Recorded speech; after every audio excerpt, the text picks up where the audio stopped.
매일 성경 묵상 나눔 8월 27일 목요일입니다. 요즘 날씨가 쌀쌀하고 가을 분위기가 나는데 건강에 유의하시기 바랍니다. 오늘 본문은 이사야서 36장 1절에서 22절의 말씀입니다. 오늘의 본문입니다. 히스기야 왕 14년에 아수르 왕 사네립이 올라와서 유다의 모든 견고한 성을 쳐서 취하니라. 아수르 왕이 라기스에서부터 랍사게를 예루살렘으로 보내되 대군을 거느리고 히스기야 왕에게로 가게 하매 그가 윗못 수도곁 세탁자의 밭 큰 길의 섬에 hil기야의 아들 왕궁 맡은 자 엘리야김과 서기관 셈나와 아삽의 아들 사관 요아가 그에게 나아가니라. 랍사게가 그들에게 이르되 이제 히스기야에게 말하라. 대왕 아수르 왕이 이같이 말씀하시기를 내가 믿는 바 그 믿는 것이 무엇이냐. 내가 말하노니 내가 좋게 싸울 계략과 용맹이 있노라 함은 입술에 붙은 말뿐이니라. 내가 이제 누구를 믿고 나를 반역하느냐. 보라 내가 애굽을 믿는도다. 그것은 상한 갈대 지팡이와 같은 것이라. 사람이 그것을 의지하면 손이 찔리리니 애굽 왕 바로는 그 믿는 모든 자에게 이와 같으리라. 혹시 내가 내게 이르기를 우리는 우리 하나님 여호와를 신뢰하노라 하리라마는 그는 그의 산당과 제단을 히스기야가 제하여 버리고 유다와 예루살렘에게 명하기를 너희는 이 제단 앞에서만 예배하라 하던 그 신이 아니나 하셨느니라. 그러므로 이제 청하노니 내 주 아수르 왕과 내기하라. 내가 내게 말 2000피를 주어도 내가 그 탈자를 능히 내지 못하리라. 그런즉 내가 어찌 내 주의 종 가운데 지극히 작은 총독 한 사람인들 물리칠 수 있으랴. 어찌 애굽을 믿고 병거와 기병을 얻으려 하느냐. 이제 내가 이제 올라와서 이 땅을 멸하는 것이 여호와의 뜻이 없음이겠느냐. 여호와께서 내게 이르시기를 올라가 그 땅을 쳐서 멸하라 하셨느니라 하니라. 이에 엘리야김과 셈나와 요아가 랍사게에게 이르되 우리가 아람 방언을 아오니 청컨대 그 방언으로 당신의 종들에게 말하고 성 위에 있는 백성이 듣는 데서 우리에게 유다 방언으로 말하지 마소서 하니 랍사게가 이르되 내 주께서 이 일을 내 주와 내게만 말하라고 나를 보내신 것이냐. 너희와 함께 자기의 대변을 먹으며 자기의 소변을 마실 성 위에 앉아있는 사람들에게도 하라고 보내신 것이 아니냐 하더라. 이에 랍사게가 일어서서 유다 방언으로 크게 외쳐 이르되 너희는 대왕 아수르 왕의 말을 들으라. 왕의 말씀에 너희는 히스기야에게 미혹되지 말라. 그가 능히 너희를 건지지 못할 것이니라. 히스기야가 너희에게 여호와를 신뢰하게 하려는 것을 따르지 말라. 그가 말하기를 여호와께서 반드시 우리를 건지시리니 이 성이 아수르 왕의 손에 넘어가지 아니하리라 할지라도 히스기야의 말을 듣지 말라. 아수르 왕이 또 이같이 말씀하시기를 너희는 내게 항복하고 내게로 나아오라. 그리하면 너희가 각각 자기의 포도와 자기의 무화과를 먹을 것이며 각각 자기의 우물물을 마실 것이요. 내가 와서 너희 본토와 같이 곡식과 포도주와 떡과 포도원이 있는 땅에 옮기기까지 하리라. 혹시 히스기야가 너희에게 이르기를 여호와께서 우리를 건지시리라 할지라도 속지 말라. 열국의 신들 중에 자기의 땅을 아수르 왕의 손에서 건진 자가 있느냐. 하맛과 아르밧의 신들은 어디 있느냐. 스발와임의 신들이 어디 있느냐. 그들이 사마리아를 내 손에서 건졌느냐. 이 열방의 신들 중에 어떤 신이 자기의 나라를 내 손에서 건져냈기에 여호와가 능히 예루살렘을 내 손에서 건지겠느냐 하셨느니라 하니라. 그러나 그들이 잠잠하여 한 말도 대답하지 아니하였으니 이는 왕이 그들에게 명하여 대답하지 말라 하였음이더라. 그때에 hil기야의 아들 왕궁 맡은 자 엘리야김과 서기관 셈나와 아삽의 아들 사관 요아가 자기의 옷을 찢고 히스기야에게 나아가 랍사게의 말을 그에게 전하니라. 오늘 본문은 세 개의 단락으로 나눠져 있는데요. 우리 하나씩 살펴보겠습니다. 오늘 본문은 역사적인 상황에 근거하고 있어서 우리가 그동안에 묵상해 왔던 이사야서의 내용과는 조금 다른 스타일의 본문이기도 합니다. 오늘 본문은 히스기야 왕 14년에 아수르의 왕 사네립이 올라와서 유다의 견고한 성을 취했다라는 역사적인 사건을 시작으로 하고 있습니다. 실제로 사내립의 비공적을 이렇게 기록한 비석이 발견되어졌는데 그 비석의 내용에 의하면 유다의 성읍 46개를 취하고 히스기야를 쇠장 속에 있는 새처럼 예루살렘을 둘러싸고 포위했다, 이런 기록이 적혀져 있습니다. 이 본문은 사실은 그 전의 본문인데요. 이제 그 전의 이야기를 좀 이해할 필요가 있는데, 열왕기하 18장을 보면은 사내립이 이미 오늘 본문에 나오는 공격 이전에 한 번 더 이렇게 유다를 공격해서, 그 전에 공격을 해서 사마리아를 멸망시킨 다음에 유다까지 내려와서 이 히스기야 왕에게 평화 조약을 빌미로 해서 조공을 바칠 것을 요구합니다. 그래서 금과 은을 바치라고 이야기해서 히스기야가 이 조공을 만들어내기 위해 자신의 왕궁에 있는 창고를 다 털고 성전에 있는 예물들을 털고 심지어는 성전의 문과 기둥에 있는 금까지 벗겨내서 돈을 만들어서 이 사네립에게 바쳤다라는 이야기가 오늘 본문 전에 사실은 있는 실제적인 사건입니다. 그리고 이 기록은 열왕기상 18장에 있는데, 그 조공을 받고 평화 조약을 하고 다시 아수르로 돌아가던 사네립이 갑자기 마음을 바꿔서, 계획을 바꿔서 이렇게 군대를 이끌고 다시 예루살렘을 침략하는 장면이 오늘의 본문의 배경입니다. 그래서 이 아수르 왕이 라기스라고 하는 곳인데요. 이 라기스라고 하는 곳이 예루살렘에서 한 40km 정도 떨어진 동네인데, 거기에 진을 치고 랍사게를 예루살렘으로 보냈다, 이렇게 말하는데, 이 랍사게는 사람 이름이 아니고 관직 이름입니다. 이렇게 술을 맡은 관원이라는 관직이고요. 우리가 다니엘이나 또 요셉의 이야기 속에서 이 술과 음식을 맡은 관원들이 최측근이라는 거 알고 계시죠? 고대에는 워낙 독살이 많아서 음식이나 또 마시는 음료와 같은 것들을 정말 신뢰할 수 있는 사람에게 맡기고 먼저 테스트하게 하고 이런 일들을 통해서 이렇게 왕이나 황제의 건강을 이렇게 담보하려고 하는데, 이 랍사게가 그 술을 맡은 관원의 직책입니다. 사람 이름이 아니고요, 관직입니다.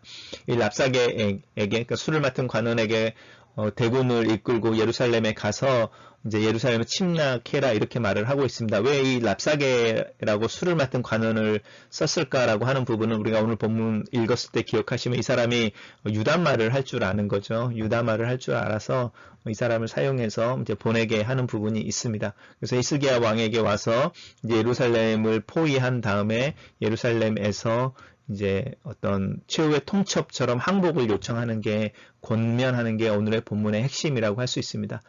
실제로 이제 성경에는 이 랍사게 말고 열왕기상 18장을 읽으면 두 사람의 이름이 더 나옵니다. 두 사람의 이름이 더 나와서 세 사람이 이 대군의 리더로 나오고, 오늘 본문에도 보면 유다에서도 세 사람이 나가는 걸 볼 수 있죠.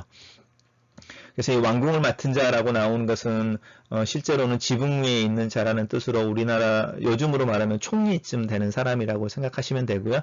이 서기관은 이제 기록하는 거죠. 문서를 기록하고 또 그것들을 이렇게 정리하는 사람인 거죠. 그 다음에 사관이니까 외교하고 관련되어진 외교부에서 일하는 어떤 차관이나 이런 사람이 세 사람이 나갔다, 이렇게 생각하시면 됩니다. 오늘 첫 번째 단락은 히스기야 왕 14년에 아수르의 사네립이 유다를 침공하고 예루살렘에 이르러 랍사게로 하여금 대군을 이끌고 예루살렘을 정복하도록 했다라고 그냥 내용을 그대로 정리했습니다. 두 번째 단락을 살펴보겠습니다. 이 랍사게라고 하는 술을 맡은 관원이 이 앞에 이제 마중 나온, 아니면 그 사람들의 말을 듣기 위해서 나온 앞에 있던 세 사람이 있었잖아요. 그 사람들에게 이제 말을 하는 거죠.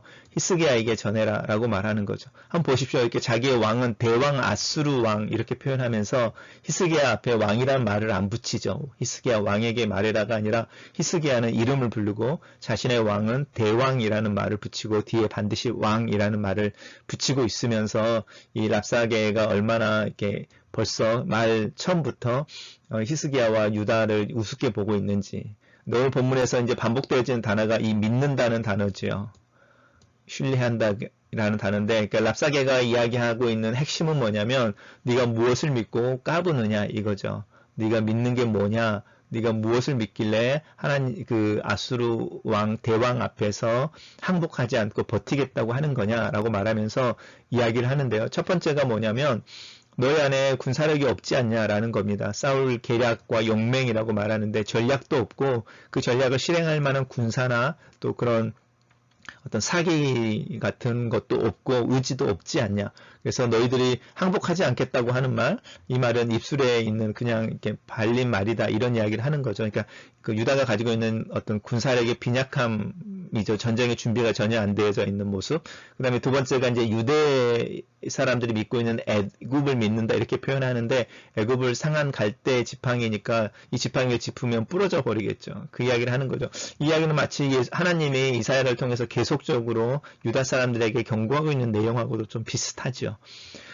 그리고 나서 이제 세 번째로 나오는 게 우리 하나님 여호와를 신뢰하는 거에 대한 이야기를 하면서 종교적인 이야기를 하는 겁니다. 군사력, 외교력, 그 다음에 종교에 대한 어떤 힘에 대해서 하나씩 짚어가는데, 이 하나님에 대한 이야기를 하면서 그의 신당과 제단을 히스기야가 제해버렸다라고 긍정적으로 이야기하는 게 아니라 부정적으로 이야기하는 겁니다. 그리고 예루살렘에 와서 이 제단 앞에서 예루살렘에 있는 성전에서만 예배하라고 했던 그 신이다라는 건데요. 이 뉘앙스 속에 뭐가 있냐면 다다익선이라는 거죠. 신들을 많이 믿고 또 그 많은 신들을 섬기고 예배하는 신당이 많으면 많을수록 종교적인 파워가 세어지는데, 너희는 그 모든 것을 다 제어하고 신 하나, 그 다음에 그 신도 많은 장소에서가 아니라 예루살렘에 있는 이 신전 하나에서 예배하게 하는데, 그러므로 말미암아 너희들이 가지고 있는 종교 파워는 그냥 일에 불과하는 거죠. 신이 하나이고 예배하는 장소도 하나이니까 거의 뭐 우리가 말하는 파워로 친다면 뭐 10 정도밖에 안 되는 그 신을 신뢰하는 거냐, 이렇게 이야기를 하고 있습니다. 두 번째 본문이 계속 연결됩니다. 그러므로라고 말하는 거죠. 그러니까 빈약한 군사력, 그 다음에 그 애굽에 대한 외교적인 신뢰가 도움이 안 될 것이고, 또 너희가 믿고 있는 일이라고 말하는 신, 하나님, 그리고 예배하는 장소도 하나밖에 안 되는 그 연약한 종교력으로 무엇을 너희가 할 수 있겠느냐라고 말하는 거죠. 그래서 이 왕가 내게 해라라는 말은요, 항복해, 이런 뜻이죠. 덤벼봐서 무슨 소용이 있겠냐라고 말하면서 그 군사력에 대한 이야기를 다시 하는 거죠. 2000피를 줘도 너희들 안에 그런 용사가 없잖아. 그 다음에 이제 애굽에 대한 이야기를 다시 하는 거죠. 의지하려고 해도 아무것도 얻을 게 없다. 그러면서 세 번째 다시 이제 하나님에 대한 이야기를 하는데, 마치 오늘 본문을 잘 읽어보시면 이 랍사게가 이사야를 통한 하나님의 어떤 경고의 메시지를 알고 있는 것 같죠. 하나님을 핑계로 하나님이 너희들을 우리 손에 붙이신 거야, 이렇게 말하는 것 같은데, 잘 읽어보시면 정말 그렇게 말하는 걸 수도 있고요. 아니면 너희 하나님이 이미 포기했어. 우리가 이렇게 오는 걸 보고 그냥 그래, 그럼 그렇게 해. 왜냐하면 나는 너희들을 대적할 힘이 없으니까 라고 하나님의 능력에 대해서 이렇게 비웃고 있는 부분일 수도 있습니다. 저는 이제 두 번째가 더 맞는 것 같습니다. 그러니까 그 힘이 없는 하나님이 우리가 몰려오는 걸 보면서 지레 짐작해서 미리 포기하시고 너희들을 내어주셨다, 이렇게 조롱하는 거죠. 두 번째 단락은 랍사게가 유다 말을 통하여 예루살렘 백성들 앞에서 유다의 약한 군사력, 또 애굽을 의지하는 정치력, 그 다음에 하나님에 대한 신앙을 비웃는다, 이렇게 요약을 해봤습니다. 세 번째 단락입니다. 이해라고 말하는데요. 이제 그 말이 첫 번째 나오는 거죠. 첫 번째 나오는 두 번째 단락의 메시지는 이제 히스기야 왕에게 초점이 맞춰져 있었잖아요. 대왕 아수르 왕이 히스기야에게 전하라고 한 이야기. 그 이야기를 하는데, 그 이야기를 크게 이제 유대어로 이렇게 유대말로 말을 하니까, 이제 그 말을 듣기 위해 나갔던 세 사람이 랍사게에게 부탁을 하는 거죠. 아람 방언을 아는데 아람 방언으로 해라라는 거죠. 이제 아람 방언이라고 하는 것이 아수르와 바벨론 사람들이 쓰는 말이고, 당시에 영어처럼 국제적인 공용어이고, 또 이 아람어를 이야기하라고 하는 것은 뭐냐면 성벽에 나와서 구경하고 또 그 이야기를 듣는 유대 사람들, 예루살렘 사람들이 못 알아들음으로 말미암아 그 메시지가 가지고 있는 어떤 이 힘, 또 어떤 분열이나 이런 거를 체크하는데 그걸로부터 이렇게 좀 방어해 보려고 이렇게 이야기하는 거죠. 그래서 아람어로 이야기해라. 그럼 우리가 알아들으니까, 이렇게 말하는 겁니다. 근데 이제 랍사게가 분명하게 말하죠. 하나님께서, 그러니까 그 대왕 아수르 왕이 히스기야하고 너희들에게만 이렇게 말하라고 나를 보낸 것 같냐? 내가 유대 말을 할 줄 알아서 나를 보낼 때는 히스기야와 또 너희 사절로 나온 너희들에게만 대한 게 아니고 이제 이 예루살렘에 있는 사람들에게도 하게 한 거다라고 말하면서 자기 대변을 먹으며 자기 소변을 마실 성 위에 앉은 사람들이라고 말하는 거죠. 이 말 자체가 굉장히 기분 나쁘고 또 이스라엘 사람들에게는 공포이죠. 예루살렘을 둘러싸고 있는 적군의 대장의 입에서 너희들은 아무것도 먹지 못해서 이렇게 굶주리게 되어져서 대변에 대한 이야기를 하고 또 마실 게 없어서 소변 이야기를 하는 거죠.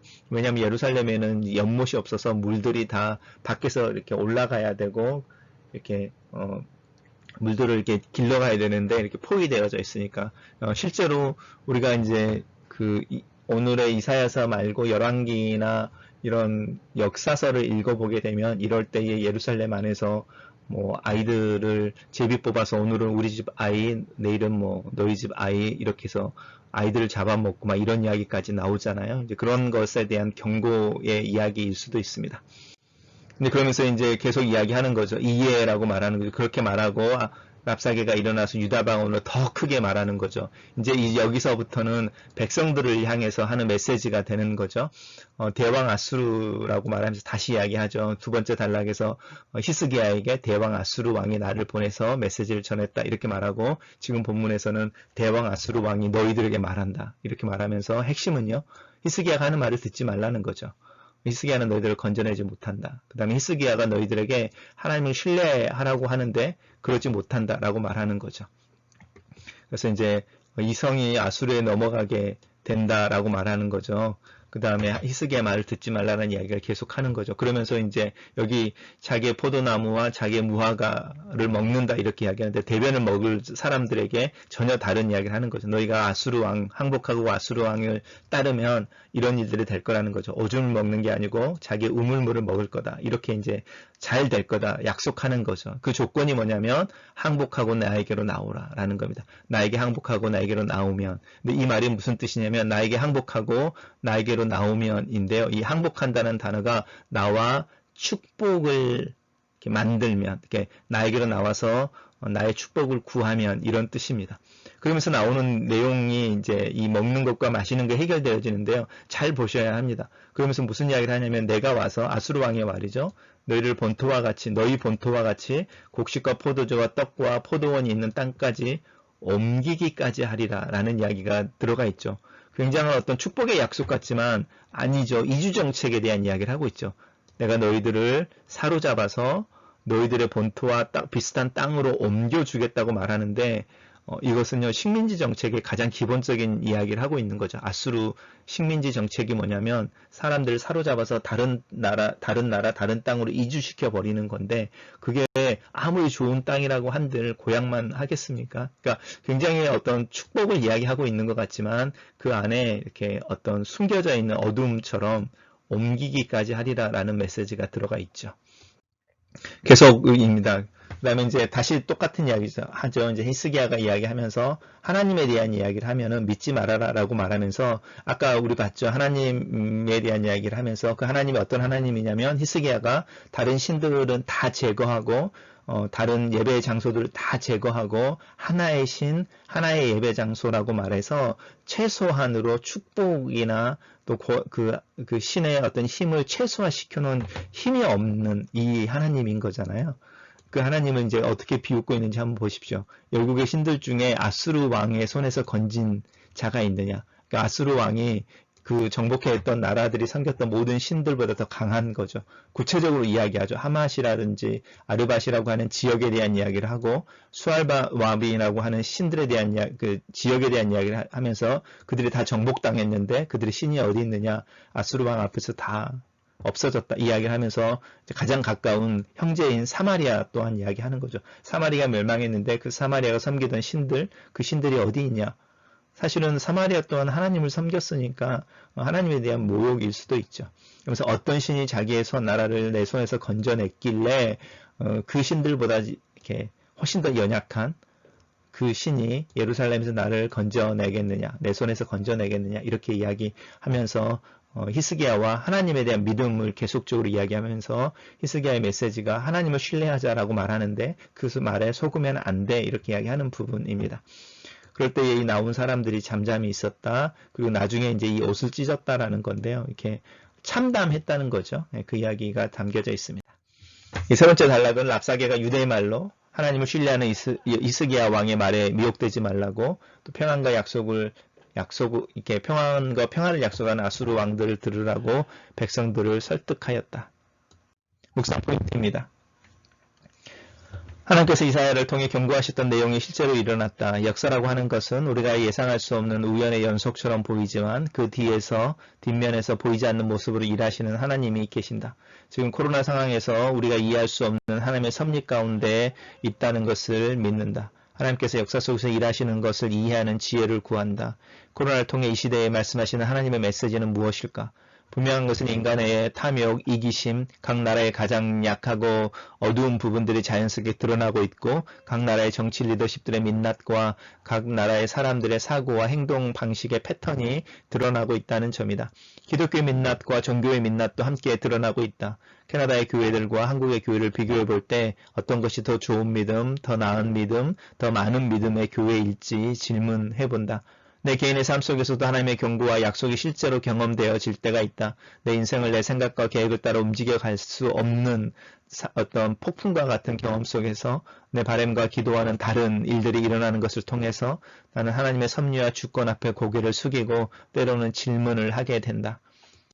두 번째 묵상 포인트입니다. 랍사게라고 하는 것은 사네립 왕의 술을 담당하는 관리인데 이 관리의 논리는 잘 짜여져 있는 구조를 가지고 있고 이 유다의 연약한 부분을 하나씩 지적하여 발가벗기고 있다. 아수르 제국에 비해 연약한 군사력, 애국과의 동맹을 통해 안전을 확보하려고 하는 정치 외교적인 노력의 한계, 또 이사야를 통해서 하나님이 지적하신 문제이기도 한 애굽을 의지하는 것에 대한 한계를 이야기하고 있다.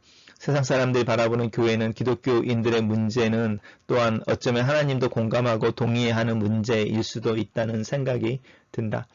신들의 숫자가 많고 신들 예배하는 복을 비는 신당의 숫자가 많을수록 종교적인 힘이 세지고 군사력과 함께 나라를 부강하게 한다는 랍사게의 말은 정말로 세속적이다. 하지만 이런 생각을 오늘날도 많은 사람들이 하고 있는 것 같다. 점괘를 구하면서 절이나 교회에 다니는 이들도 있고 하나님을 믿는다고 말하면서 돈이나 다른 신들을 겸하여 섬기기도 한다.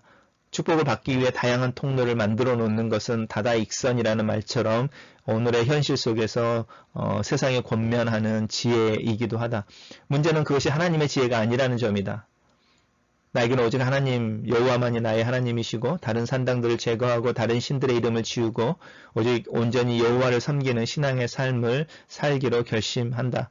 이 하나님은 천지를 지으신 분이고 역사를 주관하신 분이고 내 삶과 이 세상을 경영하시는 하나님이시다. 마지막 묵상 포인트입니다.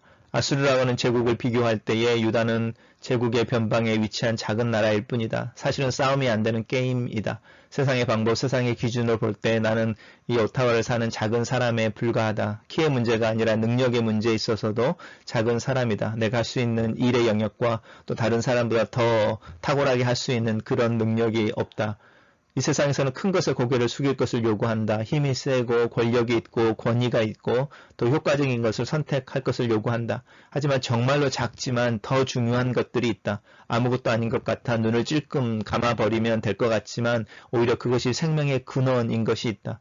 영혼으로 이어지는 삶, 하나님의 자녀로 살아가는 삶의 핵심은 하나님을 하나님으로 인정하는 것이다. 이 세상의 어떤 말이나 지혜보다 하나님이 내 하나님이 되신다는 고백에 더 힘이 있다고 믿고 그것을 고백하는 것이다. 죽으면 죽으리라는 결단, 그 단호한 결단이 필요한 순간이 있다. 다니엘의 세 친구처럼 불구덩이와 사자우리를 선택할 줄 아는 용기가 필요한 순간이 있다. 낙심하고 낭망한 마음을 애써 일으켜 세워야 하는 믿음의 용기가 필요한 요즘이다. 글로 쓰는 기도입니다. 이 세상에는 내가 보기를 원하지 않고 내게 일어나기를 원하지 않는 일과 상황 속에서 나를 발견할 때가 자주 있습니다. 이 폭풍의 순간에 내 믿음의 시선이 향하고 있는 것이 어디인지를 자연스럽게 점검하게 됩니다. 하나님을 하나님으로 인정하는 삶이 사실 어렵습니다. 특별히 계획하고 기도하는 일들이 이루어지지 않고 제출했던 지원서가 거절되어지고 또 누군가에게 거절을 당하는 경험들을 하다 보면 이민생활을 통해서 내 마음이 낙심하고 나를 스스로를 작은 자로 여기게 됩니다. 내게 아무런 능력이 없다고 여겨지는 요즘 하나님을 바라봅니다. 여호와께서 나의 하나님이심을 고백하고 신뢰합니다. 이 세상의 바람을 오히려 타고 나를 수 있는 믿음과 용기를 허락하시고 하나님의 바람을 기다릴 줄 아는 인내를 허락하소서. 나에게 지혜와 총명을 더하셔서 말씀 속에 담겨진 약속과 경고, 삶의 방식과 원리를 이해하게 하시고 하나님께서 일하시는 내용과 이루어 가시는 것을 알게 하소서. 특별히 이 코로나의 상황에서 하나님의 음성을 듣고 이 시대와 우리 교회를 향한 하나님의 뜻을 또 계획을 분별하며 그 일에 뛰어들 수 있는 믿음과 동역자를 더하여 주시옵소서. 아멘.